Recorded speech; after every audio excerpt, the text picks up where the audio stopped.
America और Iran के बीच middle east में जारी भयंकर सैन्य और कूटनीतिक तनाव का सीधा और घातक असर अब दुनिया के सबसे महत्वपूर्ण तेल और व्यापारिक मार्ग यानी स्ट्रेट ऑफ हॉर्मुज़ पर साफ दिखाई देने लगा है।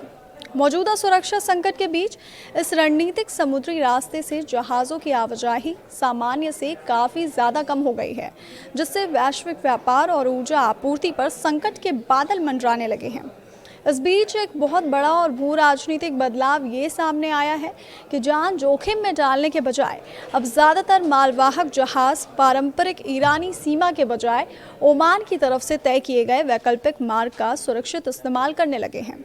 प्रमुख शिपिंग डेटा और मार्केट एनालिटिक्स फर्म केपलर के आंकड़ों के मुताबिक पिछले 2 हफ्तों में हॉर्मुज़ से गुजरने वाले 80% से ज़्यादा जहाज़ों ने ओमान वाले इसी वैकल्पिक रास्ते को चुना है।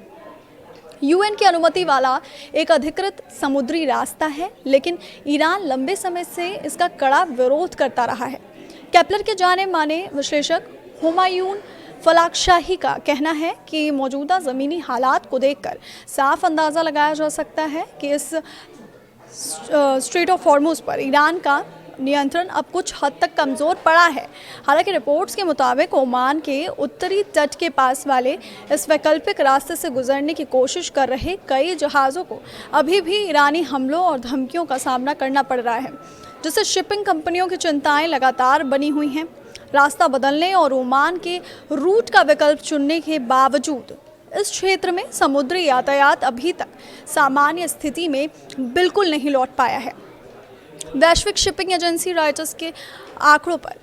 नज़र डालें तो हाल ही में एक दिन में केवल 6 मालवाहक जहाज़ ही इस रास्ते से गुजरने का जोखिम उठा पाए हैं, जबकि उससे पिछले दिनों तो यहां आंकड़ा महज 2 या 3 जहाज़ों तक सिमट कर रह गया था। अगर ऐतिहासिक आंकड़ों की तुलना करें तो सामान्य दिनों में यहां 10 दिनों का औसत करीब 11 जहाज़ प्रतिदिन का रहा करता था,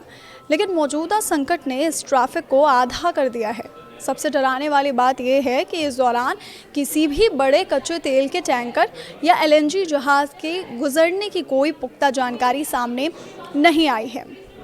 जो इस बात का संकेत दे कि ऊर्जा सुरक्षा को लेकर दुनिया कितनी बड़ी अनिश्चितता के दौर से गुजर रही है। इसके अलावा कई जहाज़ों द्वारा सुरक्षा कारणों से अपने ट्रांसपोंडर बंद रखे जाने के चलते वास्तविक स्थिति और भी अधिक गंभीर हो सकती है।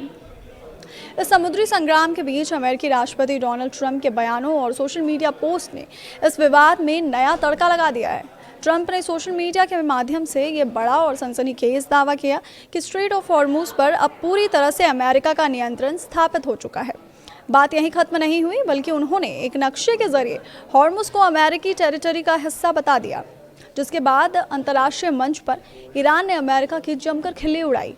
ईरान के शीर्ष सुरक्षा अधिकारी मोहसिन रिजाई ने ट्रंप के इस दावे पर तीखा तंज कसते हुए कहा कि अमेरिका की इस स्ट्रेट को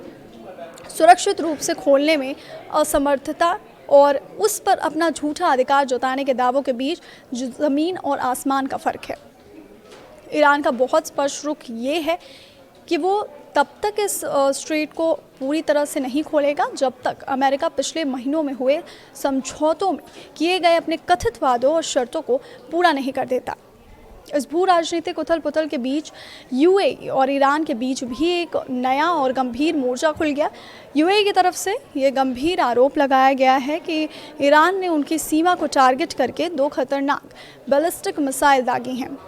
गनीमत ये रही कि अमीरात के अत्याधुनिक एयर डिफेंस सिस्टम ने समय रहते उन मिसाइलों को आसमान में ही मार गिराया, जिससे किसी बड़े जानमाल का नुकसान तो नहीं हुआ। लेकिन इस घटना से भड़के यूएई ने ईरान के साथ अपनी सभी प्रकार की फाइनेंशियल डीलिंग्स और व्यापारिक रिश्तों को पूरी तरह से रोकने का कड़ा ऐलान कर दिया। वहीं दूसरी ओर ईरान ने इन तमाम आरोपों को सिरे से खारिज करते हुए इन्हें पूरी तरह निराधार और मनगढ़ंत बताया है।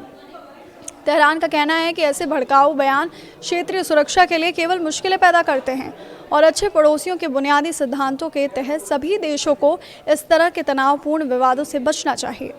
ईरान और अमेरिका के बीच चल रहे खूनी और कूटनीतिक खेल का असर केवल हॉर्मुज़ तक सीमित नहीं है, बल्कि इसका प्रभाव दुनिया के दूसरे सबसे महत्वपूर्ण समुद्री मार्ग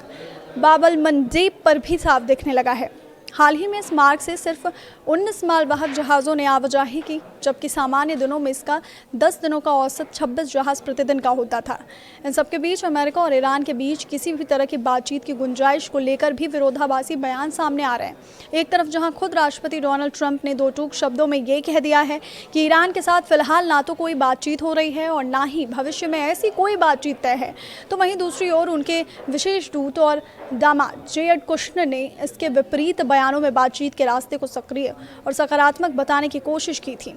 इन तमाम विरोधाभासों और तनाव के बीच स्ट्रेट ऑफ हॉर्मुज केवल एक साधारण समुद्री रास्ता नहीं रह गया, बल्कि ये अमेरिका और ईरान के बीच वर्चस्व की इस जंग का सबसे बड़ा और संवेदनशील दबाव बिंदु बन चुका है, जिसका सीधा असर आने वाले समय में वैश्विक तेल आपूर्ति, अंतर्राष्ट्रीय समुद्री व्यापार और पूरी दुनिया की अर्थव्यवस्था पर पड़ना तय है।